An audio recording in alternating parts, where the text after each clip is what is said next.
You have knowledge you want to share with legislators. Maybe it's details of a bill you're trying to get passed or an idea you're trying to build support for.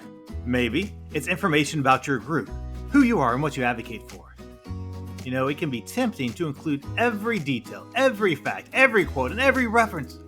But you want legislators to listen and learn, not turn around and toss out your idea into the trash. Then you need a one-pager.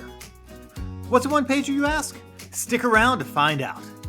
Hi everyone, I'm David Smith, and I run Inthrive Advocacy Solutions, your solution for lobbying and advocacy. Before launching this firm, I was leading advocates in Virginia, and we brought real changes to our criminal justice system. I also worked for Delegate Kay Corey, where I ran her commerce and energy docket. Now, I'm bringing what I've learned through mentors and hard knocks to you. Welcome to Better Advocacy in 10 minutes or less. Ooh, I hope that one wasn't too loud. This is a series of videos helping you become a better advocate so you can turn your passion into policy. Today, we're learning about one-pagers, why they're important, and how you can create one for maximum impact. So, what is a one-pager? In its simplest form, it's a one-page printout that shares information with the legislator. Usually, they do one of three things: ask for a vote, introduce an issue, or introduce an organization. Now let's look at each of these in a little more depth. All right, first up, ask for a vote.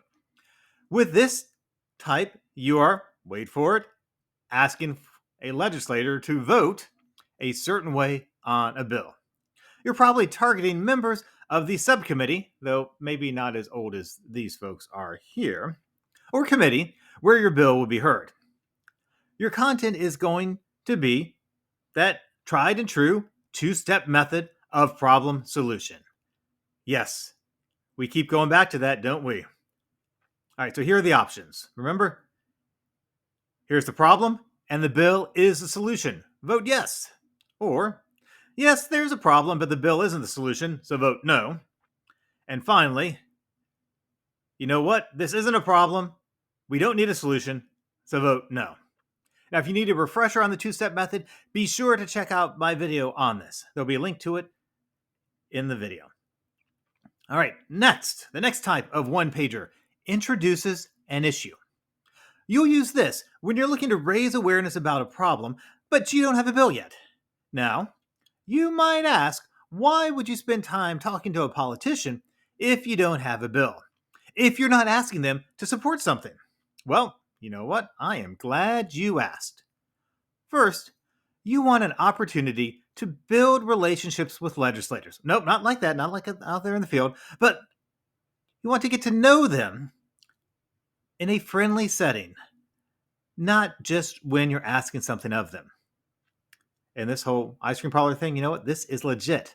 The day that I uploaded this video, I was meeting one of the senior legislators in Virginia at an ice cream parlor. Other times, you might be working with a different legislator on a bill, but don't have all the details yet. By meeting with legislators before you have a bill, but while it's being drafted, you can do your education now and then give them a call or a quick visit later on once you have the final details. This is especially important to those technocratic legislators, those ones who like to do deep dives into policy and research.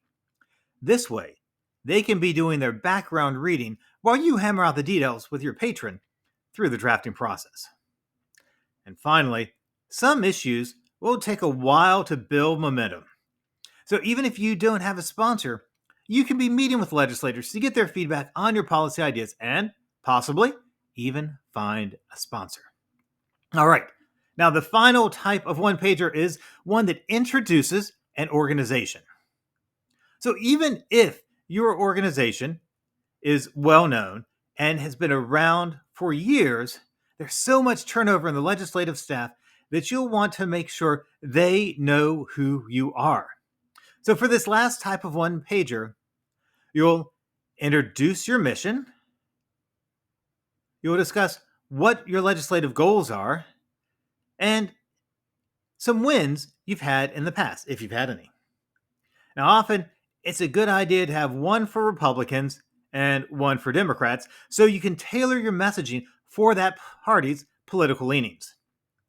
Sometimes you'll include this as part of your ask for a vote or introduce an issue one-pagers. And you won't need a separate one. In fact, if you have one of these two that you're giving to a legislator, it's best to include your organizational intro in that. Staffers don't like extra paper. Plus, no matter how well written it is or how pretty the graphics are, a sheet that simply introduces your org is likely going to end up in the trash as soon as you leave. It's nothing against you. It just doesn't provide lasting value to the legislative team. Wait, did I just say they might throw my one-pager in the trash? Then why is a one-pager even important? Okay, it's true. It might be thrown in the trash, but they'll still provide a valuable service. First, it's a visual aid for your discussion. It helps you stay on course with your talking points.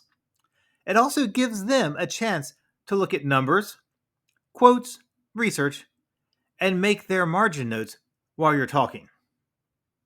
A one-pager also helps with establishing your organization's credibility. It's basic branding. Putting your logo on top with a well-written body of text beneath shows that your organization knows what they're talking about. Your highest impact one-pagers will be about a specific bill or bills that will be heard in front of that politician's committee or subcommittee. Now, these are almost always saved because the staff will use them to brief the politician.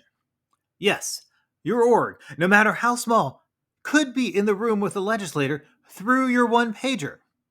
But to be most effective, you want to make it for maximum impact. So, how do I make it for maximum impact? I don't know how much I like that voice. We'll have fun with it. Or in other words, how do I keep my one-pager from ending up in the trash as soon as I leave? Let me just tell you, presentation matters. One of the highest priced lobbying firms in Virginia dropped off a one-pager at my office one time, and it was a half page of text. 12-point, single space, Times New Roman. It looked like a middle school report I would have turned in back in the 90s. It didn't make it to my elected's desk because it didn't add value. To make your one-pager have maximum impact, you want to think like a staffer. What is most important to them? They want data. What hard numbers show your problem? And sources, too. Footnotes are your friend. They want visuals. Think infographics. Visual representations of data make the numbers come alive and can be powerful in showing the problem is real and that it can be solved.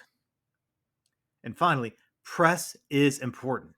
If your issue has been covered in their local press or statewide press, that's those mainstream newspapers, TV, or public radio, include clippings from those, especially if their constituents are quoted or their district is mentioned. Now be clear in your purpose. It's easy to get bogged down in quotes and infographics and references. Those are supporting your message, but they are not your message. Craft a clear and concise message, and everything else is just support. If this seems like a lot, then reach out to me and I'll help you create a one-pager that will grab their attention and convey your message. That is, your passion that you're turning into policy. Thank you for watching this short training on one-issue one-pagers. Like and subscribe to Inthrive Advocacy channel to get notifications of new videos. Be sure to check back every Friday for a new Better Advocacy in 10 minutes or less video.